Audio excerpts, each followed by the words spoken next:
Os dados vão ser atualizados hoje a partir das 19 horas, como a gente vem fazendo tradicionalmente, mas até ontem nós tínhamos 438.238 casos confirmados de Covid no Brasil, dos quais 233.880 estão em acompanhamento pelos serviços de saúde ou estão dentro dos hospitais e dentro das residências, 177.604 a nossa estimativa de recuperados, aproximadamente 40,5% do total de casos confirmados, e 26.754 óbitos, dos quais 539 nos últimos 3 dias e 4.211 óbitos estão em investigação pelos serviços estaduais e municipais de saúde. Nós estamos no dia 75 desde o primeiro caso. Então, mostra que a curva ainda permanece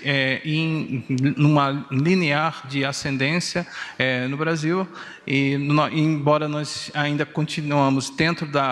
considerando todos os países em relação à população, como a 45ª maior taxa de incidência no mundo, e em relação ao óbito, a taxa de mortalidade, nós temos, no Brasil, ele está dentro da 24ª posição entre os países com maiores taxas de mortalidade mundial.